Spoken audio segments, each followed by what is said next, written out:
we start to know Masechta Sota. Thank Hashem that we're able to learn every day.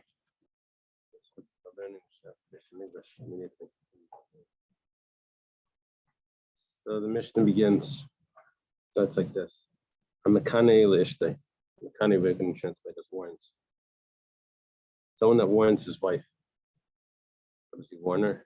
We'll see in the Mishnah. He's going to warn her not to be secluded with this person, not to speak with this person.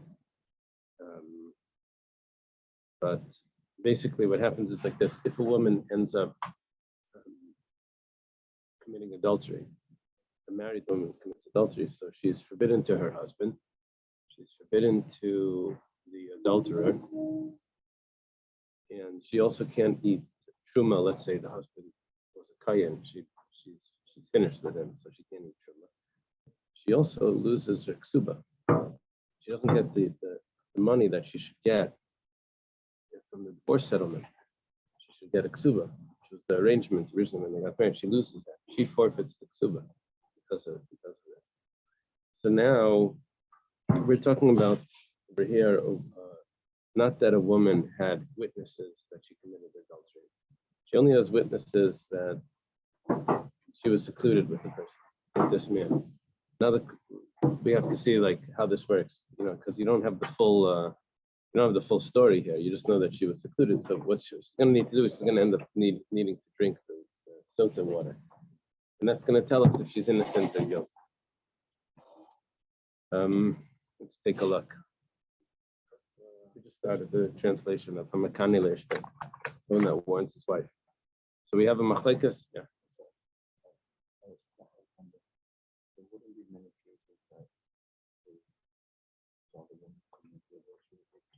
Highly unlikely that the witnesses would see the actual act of adultery. They would see that the door closed and this behavior. Actually, that's highly unlikely, but we'll see in the Gemara. Rabbi Eliezer Aimer Mekana al Pishnayim Umashkal Piedachad Ayal Piatzmi. So we're looking for once you have the basis, he knows that there's something suspicious here. Rabbi Eliezer says that if two witnesses can testify that he warned her, then it's enough to have one witness afterwards saying that they were secluded. So, Mekana al Pishnayim, he needs two witnesses there testifying that this woman was warned. Mashke means that she drinks the sota water. Al Piedechad, by the mouth of one witness, that's referring to that one witness testifies that they were secluded. Two were there for the warning. The husband is the one that's warning, but there's two witnesses. But he warned in front of two witnesses. But we're concerned that the husband can't show up. We're concerned that the husband would show up, saying, "I warned you," and now I have one witness saying that you're. If there's no basis, then one witness, the husband. It's all based on the husband that we can't trust. So we need to have two witnesses for the basis of it, and then one witness would be enough, or even al piatzmai. A witness and someone who's warning are two different people. Yeah, the husband is the warning, and then there's two witnesses that are testifying that the husband did the warning. There's actually four people there. There's the husband and wife and two witnesses. But at the stira itself, there's of course the woman, the suspected adulterer, and you have either one witness or the husband that witnessed that they went into the room and the door closed. Okay. Rabbi Yeshua says that's not enough. He agrees to the first part that Mekana al Pishnayim, that you need two witnesses for the kinoi, for the warning, but Mashkal Pishnayim. But if he wants to bring her to drink the sota water and to make her prohibited him, he's going to need two witnesses for that as well. You can't just say, "Oh well, I saw that, so therefore you're prohibited." The whole idea of drinking the sota water is on a local, no? That's what I thought. Oh, it's on a suffix. Yeah. The drinking of the water is because we have a doubt what actually happened when the door closed. Were they discussing business? That would be the case if you have like one witness. According to Rabbi Eliezer, that's enough with one witness. Say that the door closed and they were together. According to Rabbi Yeshua, you need two witnesses. Now, Rabbi Lezer and Rabbi Yeshua are both students of Rabbi Yochanan ben Zakkai. Mekanal Pishnayim or Mashkal Pishnayim. You need two witnesses also to say that they were secluded, and then for her to drink that water, sacred water. Okay. Ketzad Mekanala. How does he warn her? So what's the aleph over here? Amar la b'fnei shnayim. He says to her in front of two witnesses. Al tadabri mishplani. See, everyone says that. The warning is in front of witnesses. At least in our Mishnah, it says that. Don't speak with so and so. Okay. Now it's interesting. The Gemara actually is going to tell us. The Mishnah is going to tell us a case where it's not considered the problem. And v'dibrei mai, but she does speak to him. We're talking about she speaks to him, and they're not secluded. She just speaks to him. The husband said, "Don't speak to that guy. I forbid you from talking to that guy. I'm warning you, don't talk to that guy." She goes and she talks to him. Well, adayin himiteres lebeisa, she's still permitted to her husband. She violated her husband's instructions, but that doesn't make her prohibited. Umiteres lachol b'tshuma, she can still eat truma if the husband was a kayin. Still no problem. But but if they go into a secluded house, and they wait the amount of time it would take for them to have relations, then she becomes prohibited to her husband, even though we don't know what they did in there until the sota, until she drinks the water. And and she also can't eat truma. That's going to be on the next page. How long that takes?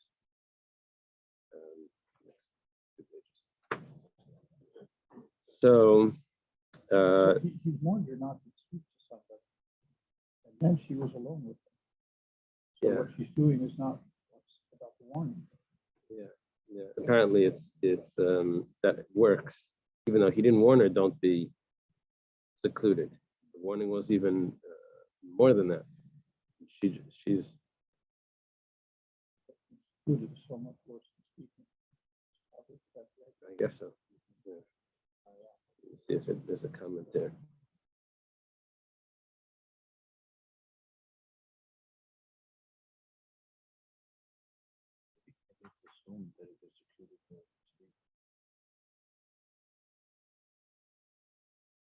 Yeah, it's interesting because when it starts out, the Kate said Mekanala, it's really saying, like, what would not be considered a problem? It sounds like it's saying, what is the problem? And it ultimately tells me, what is not the problem if she speaks to him?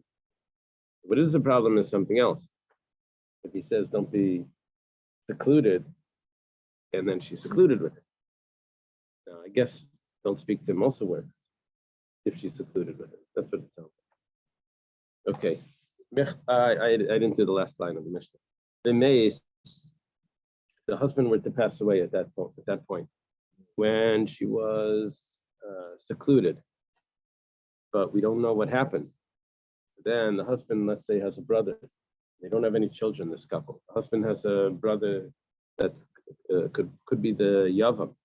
So the rule is chiletzes v'leimus yabemes, because if she would have committed adultery, be prohibited to the yavam, because she's prohibited to her husband. She's prohibited to the yavam. So over here we don't know. So what she needs to do is she needs to do chalitza because maybe she's pure, and she can't do yibam because maybe she's impure. So she has to get out of this marriage of she has to get out of the connection to the brother-in-law by doing chalitza, and then she can marry someone else. Not the prohibited, not the adultery either, right? The zikut goes away by the chalitza. Right? Michti, let's see. We have some an introduction to the Masechta. Tana minazar saleh. Tana just concluded with Masechtas Nazir. Just concluded Masechtas Nazir. We didn't make to see him yet, but that's what we did yesterday. My Tana de Katana Saita. What did we learn over there that it's following up now with Masechta Saita? The Gemara says Kidder Rebbe. It's like what Rebbe says. Tanya, start in a brisa. Rabbi Yomer. Rabbi says, Lama nismacha parshas nasa la parshas saita. Rabbi is not asking on the Mishnah. Rabbi is asking on the Torah. Why is in Masechtas, and not in Masechtas, in Parshas Nasa, is there two sections there? One is the Saita and one is the Nazir. Let me get a Chumash.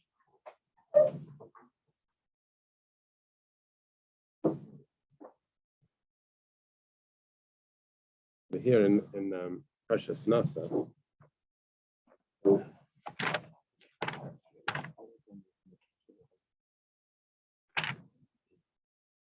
any case where she would drink the water. I think it's over. I don't think she can drink water afterwards. I'll have to see that later in the Gemara. So the first section over here is the Saita, Parshas Nasa, and afterwards comes the section of the Nazir, which is perfect based on this answer. This is coming to tell you that after someone witnesses what happens to a Saita, why did he witness that? Teach him a lesson. What's the lesson? That he should not drink wine, because wine could lead to sin. You just saw what happened by the Saita. You should take a lesson from that and don't drink wine. You should become a Nazir. That's why it says first in the Torah it says Saita, and after it says Nazir. The Gemara asks, listening Saita v'ad listening Nazir. So then why is the Mishnayos not the opposite? Mishnayos in the Gemara should be first Saita and then Nazir, exactly like it is in the Torah. That's what's Rabbi's answer. Would be a Nazir for because he was like negligent. Well, we're not talking about the adulterer. The adulterer is supposed to die as well. Right. She drinks the water and they both die. But we're talking about anyone else that witnessed that, supposed to be taking a lesson. Why were you the one to witness this? The Kohanim, I don't know. I mean, they have to be there anyway. But anyone else that's watching this event, right. It's rare for there to be. No, we're not witnessing the adultery. We're witnessing where she is in the temple when she's drinking the water and she's exploding. Anyone that sees the woman, the kalkula doesn't mean the adultery. Kalkula means how she's becoming disgraced when she explodes drinking the water, right? So, yeah.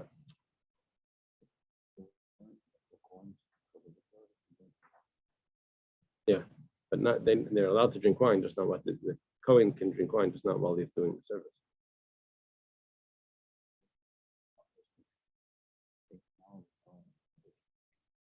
No, Kohen can drink wine even today.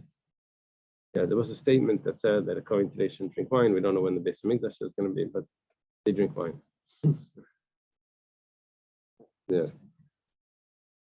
So the Gemara asks, listening Saita, vada listening Nazir, let it teach first Saita and then Nazir, exactly like it is in the Torah, and that's the order of how things should go. Because why would someone take the vow to be a Nazir? Because he doesn't want to fall into what he just witnessed. That's not something I want to end up in. So don't drink wine. So the Gemara says, I did the Tana Ksubas Tana Hamader. Well, let's see. We're in the order of the Mishnayos, the volume that we're of the Mishnayos is Nashim, dealing with women. Now, so it starts off with Yavamas for whatever reason, but then it goes to Ksubas. Ksubas, one of the chapters in Ksubas is of Hamader, someone that takes a vow. Tana Nedarim. So the next Masechta after that, we follow up. We say, speaking about vows, let me tell you some more things about vows, because that's what we were mentioned once in Ksubas. I did the Tana Nedarim, and once you spoke about vows, so Tana Nazir, the Damila Nedarim. So we spoke about the vow of the Nazir, which is a follow-up of Nedarim.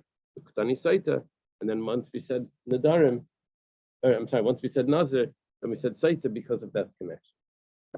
So we're just explaining in the Mishnayos why Saita is coming after Nazir. And we're also explaining why Saita is coming at why we're explaining why what the connection between Saita and Nazir, and then why the order is that it's reversed. connection is because anyone that sees the Sota in her disgrace should take the vow of nazir. Regardless of the outcome, it's just. Well, that's interesting because Rashi doesn't say that he sees the actual blowing up. Rashi says the way they're disgracing her by the way they tie a rope above her breast. They basically she's disgraced in public. Not the result. It could be according to Rashi, but you're bringing out is a good point that anyone that witnesses the Sota, whether she's innocent or guilty, should take the vow of Nasr. That's what it seems from Rashi. And as I can translate Kilkula when she's guilty, Rashi doesn't do that. It translates Kilkula in her disgrace, the way she's being treated. Seems like maybe in the past there wasn't an order to the misactors, because he's coming to arrange an order. Right. So it seems like maybe that wasn't one. Right. Ain't say the Mishnah. Ain't say the Mishnah. There is no order to Mishnayos. What does that mean? There's no order to Mishnayos. So why are we asking over here that there's an order to Mishnayos? Came to learn. Oh.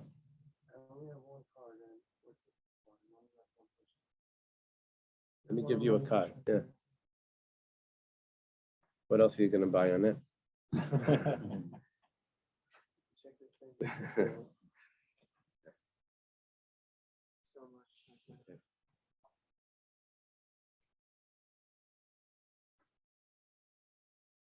Okay. So,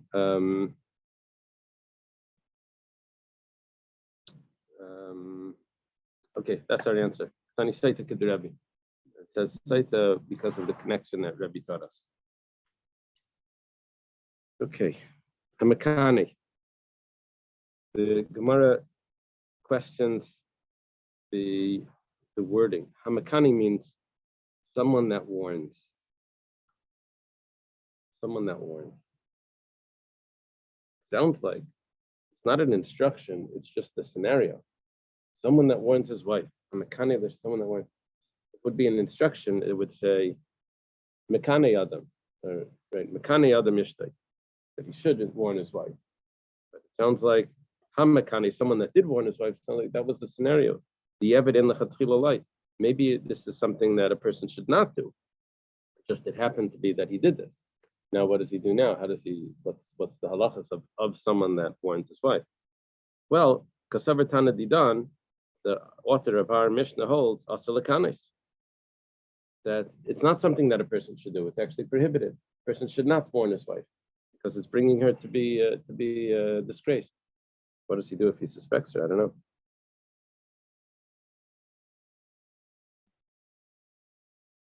I guess the concern is that she may be innocent and she's going to be disgraced anyway because she has to go to the temple and the whole thing is a disgrace. So you should avoid this whole issue. If you either they catch her or they don't, but don't warn her. Okay. Taisvis has a problem with the Gemara's question because he says we have so many Mishnayos that start with the hey.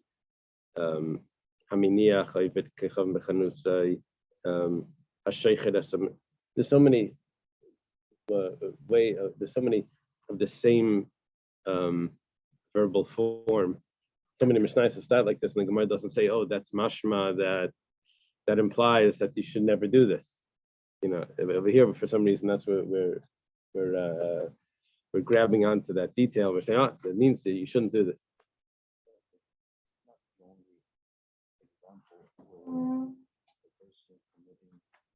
Transgression is one. For Shabbos, people have to come into the person that you find it in Shabbos. And then if he continues, right. This is talking about the husband specifically warning his wife. Yeah, if people would get warned only as they were committing the act. If someone's violating Shabbos, there were two witnesses that would come and say, if you violate Shabbos, there's going to be this and this punishment. But this is just in general. He just, grabs two people and he says, watch this, I'm going to warn my wife, pay attention. Savri Maranan. pay attention. Al Tadabri im Ish Pliny. So it might not be like marriage for the one. Right. or one. Right.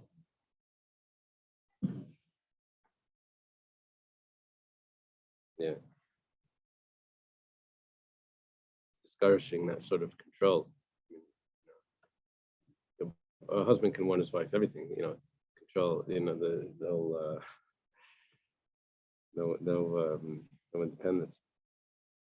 Okay, I'm Reb Shmuel bar Rabbi Yitzchak. Reb Shmuel bar Yitzchak says, "Ki avi pasach Reish Lakish b'Sota Amar Hachi."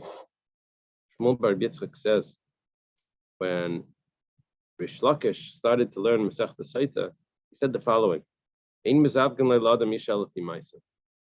Person's wife is matched up with him according to his actions. Shnemar, you have a pasuk for this. Kila yenuach shevet hareshel garel tzadikim. The portion of the wicked one will not rest on the lot of the tzaddikim. Now, the tzaddik will be matched with the tzaddikas, and the rasha will be matched with the rishas. Amar Rabba bar bar Chanam Rabbi Yochanan. Rabba bar bar Chana says in the name of Rabbi Yochanan, "V'kashan lezavkan k'kriyas yamsuf." It's as difficult to match up, make a shidduch, as it is to split the sea. That's the famous. That's the famous line. Yeah, Shnemar, it says in the pasuk, "Elikim Moshe Yechidim Baisa," that God settles in the house individuals. That means He brings them matched together. Moitzias asirim b'kaisharis. He takes the bound out. The kaisharis is translated here as in the Rashi that it's a kosher month when it's not too hot, not too cold. It goes out in Nisan, which is the spring, so it's just the right season. Kaisharis in the kosher season. Okay, so in one pasuk you have the marriage, that Moshe Yechidim Baisa, the marriage that He puts individuals in the house. The same pasuk talks about God taking us out of Egypt. Is that how it works? That the person gets matched up according to his actions.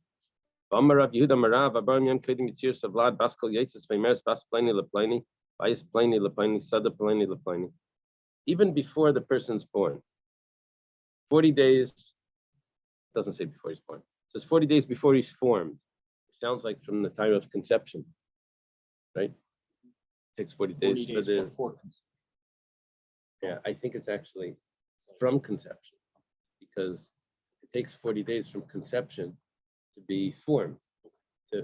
I think that's what I mean. I don't know why it doesn't say conception, if that's what it's referring to. It's actually machlekes, I think. The Mechaber Ramah. When it's considered a child, if it's 40 days, or if it's more than that, or if it's when it's considered Rika Mavlad, see a form of the infant. Has to do with how long a woman is tummy for if she has miscarriage. Is it 40 days, or is it a little bit more than that? So whatever the case is, that even before the child is formed, there's already a heavenly voice that goes out that says, the daughter of so-and-so will be for this person, in the house of so-and-so. The houses used to have names, right? Manor, Bias Pliny would go to this person, and Sota Pliny, I guess fields also had names. It just could mean the owner. His field is going to end up by this person. So our question is, it seems like it doesn't have to do with the person's actions. It's not according to, you said that a tzaddik ends up marrying a tzaddikas, and a wicked person ends up marrying a wicked woman. So now it seems that it doesn't have anything to do with their behavior. It's to do with even before they were born. It's already predetermined. My answer is like Kash. It's not a question. Habasivik Grisha and Habasivik Sheni. It depends. The first marriage or the second marriage.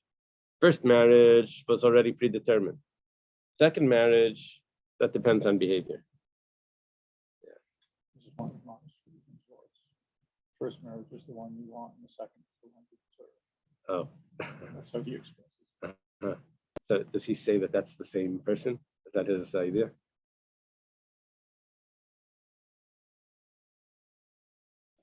I never heard That's a that. good shot. If his interpretation is his interpretation is that it's all the same marriage, Zivig Rishon and Zivig Sheni. That it's a cube shot. On the street, 30 years ago, someone told me for her. She heard him say this. Everything is disarray. 30 years ago, someone told you that he Right. She Right. heard Rashi him quotes say that what actually. goes inside That's the words. idea. Everything is determined except for fear of heaven. You believe So that? therefore, You believe that you it heard can't be that Yeah, the I know you do. angel that says that this person is going to marry, it's determined if he's going to be righteous, because that's in the hands of heaven. That's up to him. That's not in the hands of heaven. Because I was thinking that it could be adjusted. and you Like you might be matched up like at conception to this person. say But then if I'm just you happy made I the right got her. decisions, they might match you up later. Oh, So okay, it yeah, might your level. yeah. One of the commentaries, Hillel is actually saying a nice shot. One of the commentaries say that the Rabbi Yaakov Emden says this, that that Zivig Rishon doesn't mean the person that you actually marry. Zivig Rishon means the intended person for you to marry. But the Zivig Sheni means what actually happens. Who the person actually ends up marrying, that's because of the action. There's someone planned for you, but you could adjust it based on your action. Usually means a pair, Right, a match. a match, Right. marriage. Right. So, oh, it's that contradicts this. No, not necessarily. It doesn't contradict the pshat. It's another interpretation of this. That we have to figure out how a person is married. How does it work? How does he get paired up? And apparently, it has to do with his actions. But we have another source that says that it doesn't have to do with his actions. So we say that his actions could adjust it. Originally, there is a plan, but it could get adjusted. All the Mekabalim over here talk about Zivig Rishon. Well, there's different shots in amongst the Mekabalim. One is Zivig Rishon means in a different Gilgal. This, and the reincarnation could be. Oh yeah. Yeah.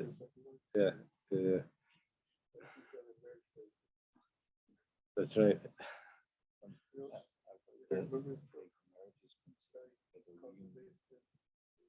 Marriage is a It's just like a reunion. right. Oh, because the souls were one.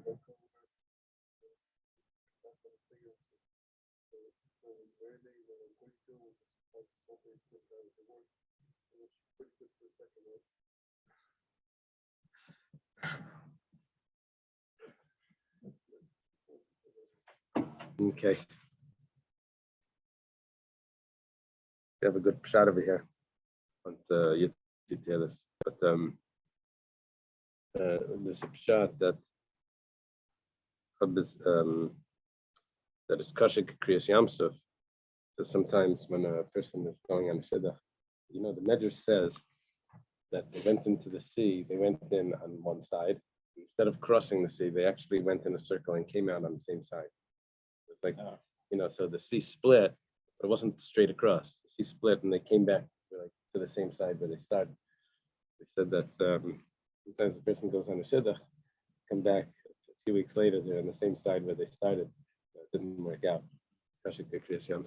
So they say, so what was the point of that? Well, point is, what was the point of Kriyas Yamsuf? Why did Hashem have to split the sea? It says, well, what happened there was the Egyptians died, Jewish people, they saw Hashem, Zakeli Van Veil. It was experiences that the person learned, and that's the idea. Okay. The following piece of Gemara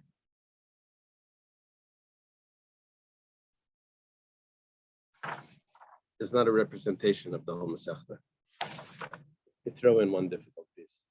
The rest of the Masechta is rather light. There's one piece here that's if you get past this, then you're good to go. This is a little hump at the beginning. It says Rabbi Lezer Mekanal al Pishnayim Chulu. Rabbi Lezer says that the husband warns the wife with two witnesses. But how many witnesses need to be there for the seclusion? It's enough if there's just one or even him. So Adkan, and then Rabbi Shua says, no, you need two at the seclusion. Gemara says, Adkan like bikini vestira. That's a whole discussion just regarding the warning and the seclusion. Aval betuma. But let's say there was a witness that actually saw the actual act of adultery. Then we would believe one witness. Yeah. Usually we say that one witness isn't believed. But over here, if there would be one witness, now Is this a witness that didn't see and then another witness that did see?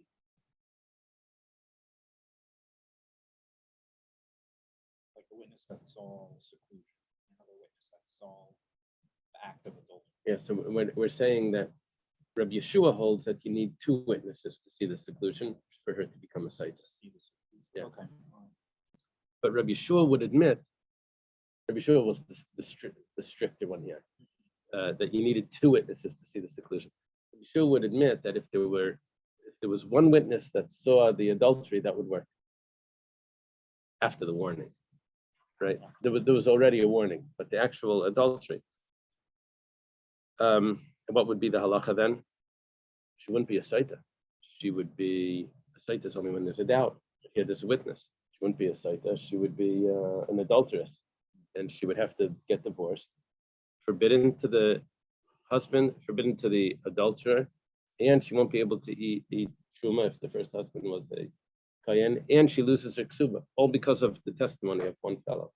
Does the adulterer have to marry her now? No, actually, it's prohibited to marry her. When there's by a single girl that's raped, so then he's supposed to marry her. But this is when she's married, that it's actually prohibited. That's sort of discouraging.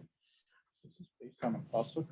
This exception to the rule. Yeah, you're going to see. This is the Gemara is going to go through this now. B'tanan nami, and it was also taught in the Mishnah. Eid echad aimer aniri isi shenitmis lay haisa shaisa.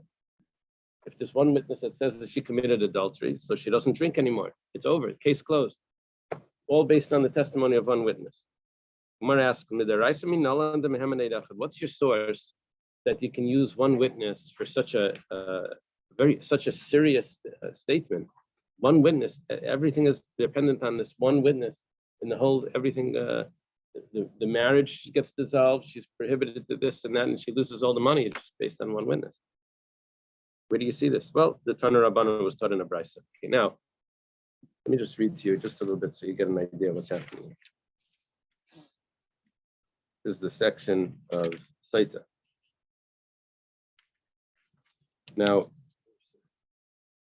right, and then to let it all be just the words of one witness. Okay, so Shem spoke to Moshe saying, "Speak to the children of Israel. Say to them, if a man's wife goes astray from the modesty, she had acted treacherously towards him, and had allowed a man to lie with her and have seminal emission, but the alleged act was not seen by the husband.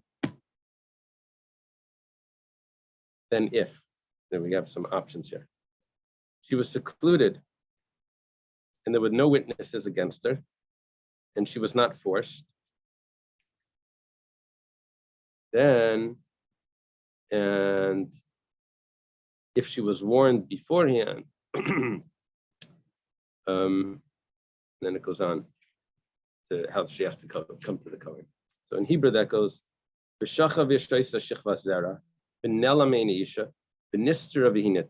she's secluded and she's impure. And there's no witness. So what's the rule? Well, it goes on and says and she wasn't forced, she wasn't raped. When it continues and says she wasn't raped, it's coming to tell me that she's really guilty. Right? She wasn't raped, she wasn't forced. That means that she's guilty. She was right, she's complying.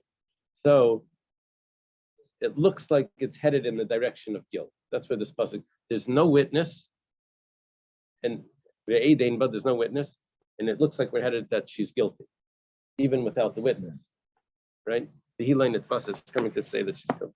So that we quote the pasuk. The Tana Rabbana was talking about the Eidein Ba. There was no witness there. Mar says it's not what it means. It doesn't mean there was no witness. Vishnayim akas medaber. Talking about there were no two witnesses there, but there was one witness. Now we have our whole answer. What's our source that one witness would we believe? That a woman that commits adultery, that she committed adultery. How do we have a source that? Because we have a verse that says that there were no two witnesses there, but there was one witness there. And we see that she's guilty as the pasuk continues, and she wasn't forced. The fact that she wasn't forced tells me that we're dealing with guilt, not with innocence. You see, ve'edein ba sounds like, oh, she may be innocent. The hilain et basa, she wasn't forced, sounds like she's guilty. So how do we reconcile this? So what we say is, ve'edein ba, there were no two witnesses there. There was only one witness, and she's still guilty. One witness is enough. Does her intent really matter, like whether or not she was compliant with this, or whether she refused? Yeah, Yeah, it's a huge. Yeah, if she's raped, then she's permitted to her husband. It's only if it was, unless he's a Kohen. Unless he's a Kohen, then that's another complication. But in a regular case, she would be permitted to. And the adulterer would face death penalty. Yeah, if the death penalty would only be by two witnesses, not by one witness. But the marriage would be dissolved. Well, she's obviously one witness, so we just. No, she cannot be a witness. Yeah, she can't. She's self-incrimination. Doesn't work. Oh yeah. In Torah law, it probably works in American law. Okay. The Gemara challenges this. It says, how do you know that that's the case? Maybe when it says ve'edein ba, not that there were no two witnesses there, but there was one witness. Maybe ve'edein ba means that there wasn't even any witness.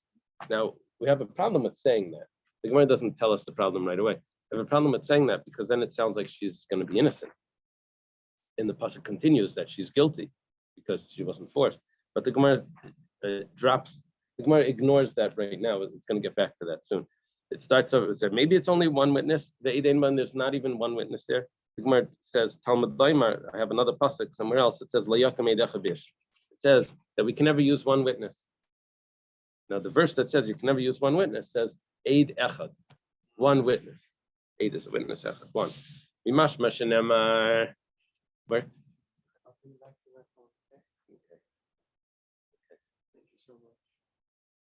It's understood from when it says that no one witness should come to a man. It says, I'm sorry, I read it wrong. Even without the word echad, without the word one, that it's understood from when it says that a witness should not come against a man. I know it's already one witness because aid is a singular noun, one witness. Aidim would be two witnesses. So when it says a witness should not come, witness means one. So why does it have to say one? Sort of like that guy with the fish store. What should I? He's selling fish. He says, what should I put on the sign? It says Cohen's fresh fish for sale. He says, well, everyone knows that it's fish. They walk by it. It's clear. They smell the fish. It says everyone. They're selling old fish. So I'm not going to put up a sign that says fresh fish. And it says for sale. What do they think I'm doing? I'm just collecting? Of course it's for sale. And Cohen, everyone knows my name, so he doesn't put up any sign. No. So why does it have to say one? The Gemara is asking. You know it's one because it says eight. Well, it's singular. Why does it have to say it? Well, Zeb bin Na'av. This is a binyan av. This is telling us a case for everything else we could learn out from that. Learn everything from this, like a precedent. Kol makom shneimar eid, that whenever the Torah says eid, harikan shnaim, it's always referring to two. Unless it says one. The fact that it says one witness, that tells me that without the one, it would have meant two. Witness means two. It's a singular. It's like fish. Good example. Fish doesn't mean one; it means two. You don't have to say fishes. So aid means two. And then when it says aid echad, then only then does it mean one. So when it says over here that there was the aid einba, that you don't have a witness, it really means you don't have two witnesses, but you do have one witness. And that's why she's guilty. But Rachmana, the Eibishter says, the Torah says, you don't have two witnesses, you only have one witness. Okay. Then it goes on, and that's why she's guilty, because she wasn't forced. She wasn't raped. Now, Gemara challenges, why did you need that whole story? Where did you prove that we're dealing with two witnesses and you don't have two witnesses, you have one witness? You had to bring a pasuk from somewhere in Dvarim, Sefer Dvarim, that tells me, La Yakamei Dechad B'ish. He says, Al time of the custom La Yakamei Dechad B'ish, the whole reason why you got this was only because you brought in that other source that says that one witness can't come. And you said that the one witness, why does it have to say one? I always know that witness means one. It must mean that witness means two. If not for if you didn't bring that source. Hava mina eid the seit echad. If you didn't have that source, what would we say? It's a theoretical question. We have the source, it's no problem.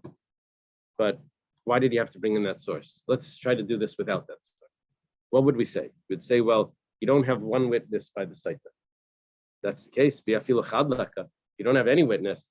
So then why are you saying that she's prohibited? How do we know that she's prohibited? Because the pasuk says that she wasn't forced. Wasn't forced shows that she's guilty. But so what were you thinking? Why did you need to bring that in? What were you thinking that this could mean if there's no witnesses there? So how is she guilty? Gemara says no. I need to bring it in because I could have thought slightly different. Salkadait chamina. I could have entered your mind to say, Eid ein ba, ein neman ba. Could have thought that this was going the other way. You don't have any witness.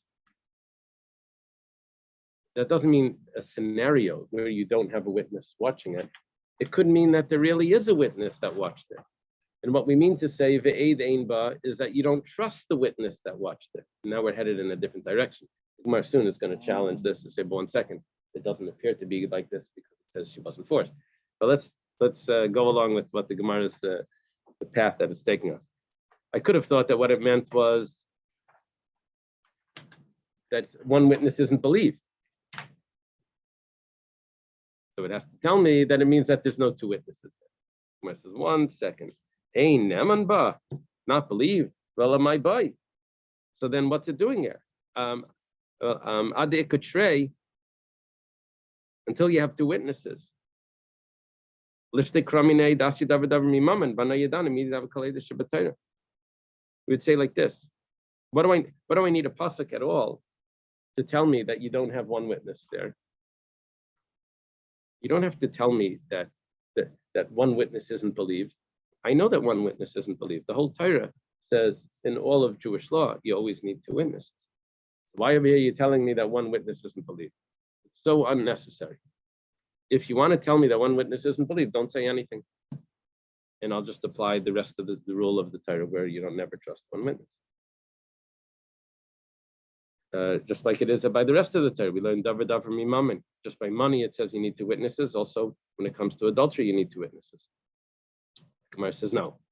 It needs to tell me over here that one witness isn't believed because salkadait itzrach, it's necessary. Salkadait chamina saita shani. I could have thought that a saita is different. That over here I would trust one witness. And it's going to tell me that I don't trust. Salkadait saita shani. We're headed in the wrong direction here because ultimately what it means is that we do trust one witness. But we're asking if we didn't have that external source that tells me this, what would I have thought? And so we're going through the thought process, the incorrect thought process without that external. I would have thought that I would trust one witness, and it's going to tell me that I don't, which is not really. This is like, the train's headed one way, but on the train, there's like this car that's going back through, it's headed the other way on the same track. We're headed in one direction, but this looks like we're going in the opposite direction.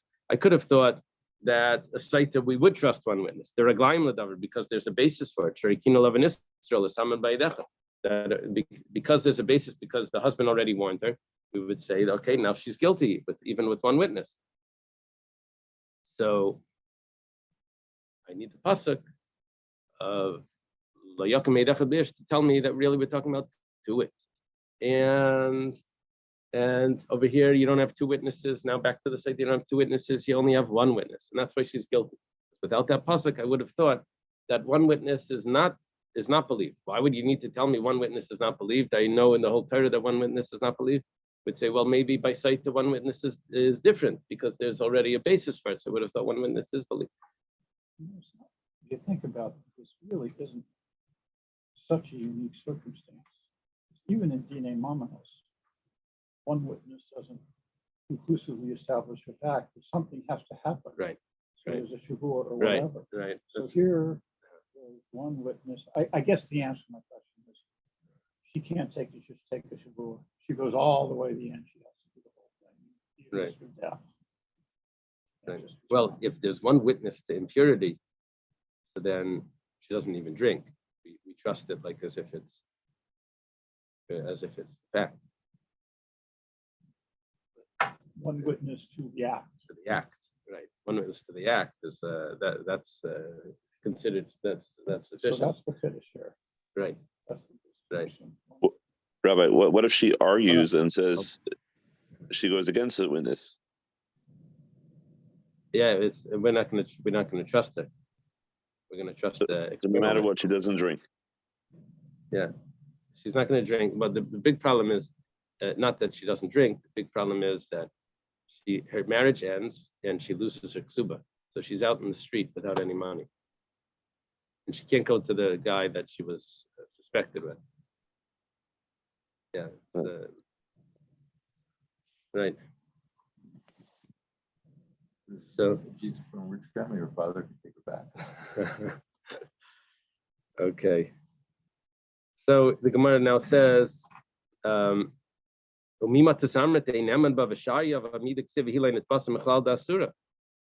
this whole story that you're telling that Ve'ed Einba could have meant that you don't trust the witness.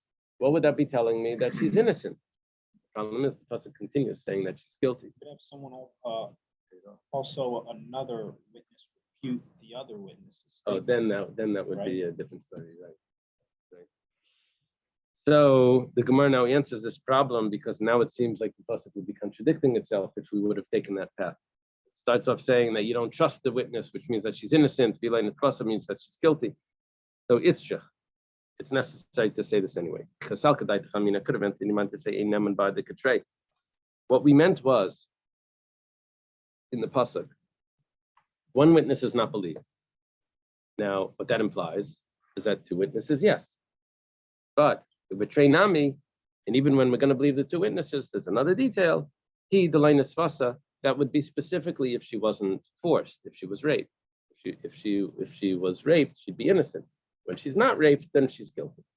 And even by two witnesses, it's only when she's not raped. I know we're talking about one witness, but yet then we add in the words. But by two witnesses, she would be guilty as long as she's not raped. Yeah. So that's how we conclude. Kamash Malan, so it comes to teach us that the psukim of the pasuk of Layakim Eidach Bish tells me that aid always means two witnesses, and when over here when it says the aid einba means that you don't have two witnesses, but you really have one witness, and one witness is believed, according to both Rabbi Eliezer and Rabbi Yeshua, if it's a witness to the actual act. Now the Gemara says Rabbi Yeshua Amar Mekanal al Pishnayim. Yeshua says that you have to warn her with two, which is exactly what Rabbi Eliezer said. But when it comes to the seclusion, Rabbi Yeshua says you also need two, as opposed to Rabbi Eliezer that said the seclusion is enough with one. My time with Rabbi Yeshua. What's the reason that Rabbi Yeshua says that you need two witnesses? Amar Kra Ba. It says Ve'ed Ein Ba. You don't have two witnesses by the tuma. Tuma means the actual act, the act of impurity. Ba, it says ba, in it, you don't have two witnesses. You only have one witness. That means one witness would have been trusted by the actual act, but not by the warning or the seclusion. So he uses the pasuk ba to tell me an exclusion, that it doesn't apply to the warning or to the seclusion. Rabbi Eliezer says no. Ba, the word ba, which tells me in it, you don't have two witnesses, you only have one witness. So one witness would believe by it.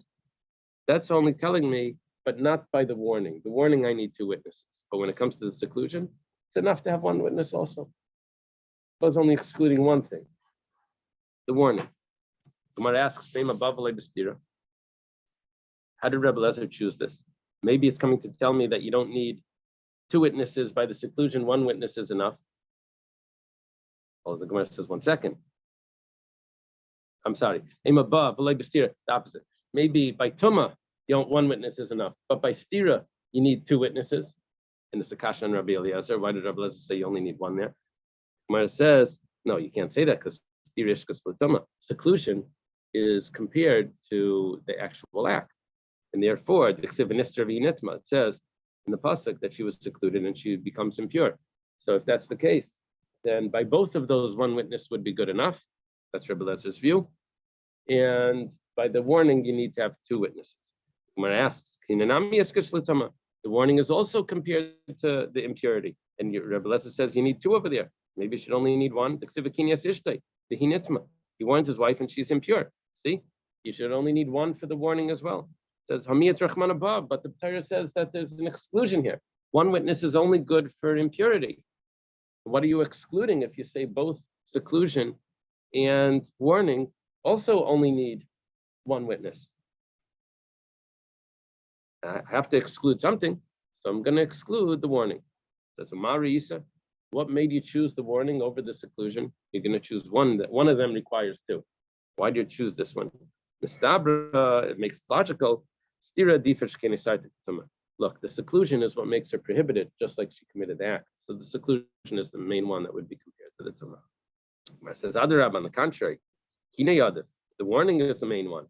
Because that's the cause of all of this. Without the warning, we would never trust 1 witness. So the warning is the main thing.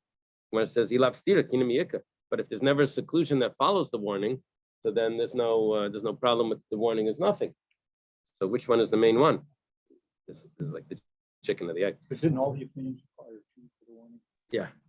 So wouldn't that seem to say it's the most important? Yeah, but we're going before the opinions. Before we're saying that, well, Rabbi Shua also holds with that. We're just asking in Rabbi Eliezer himself. How does Rabbi Eliezer? He's only excluding 1 thing. Why is he choosing this one over there? Says Vilav Skina Stira Mayani. But if not for the warning, so what good is the seclusion? Kumar says, well, look, after all said and done, Afilu Hachi Stira Adifa Daschalta Detumi. The seclusion is the beginning of the impurity. So that's why we're going to do that. I guess we'll leave it over here. Okay. Hey, Rabbi. Yeah. Who gives the warning in this case? It's the husband that gives the warning that we're worried about? Yeah, the husband is doing the warning, and there's witnesses that are attesting to that. And the whole discussion here is if the husband can claim, together with 1 witness, that I warned you already, and now you're prohibited. You know, or do we say that we don't trust that? We don't trust that. But in most cases, when it talks about a warning, that's coming from the witnesses, right? Usually, when it says with Tasra, it has to be right. Right. Have a good day. Okay. Go ahead. Yeah. Okay. Thanks. Okay. Good job, Mr.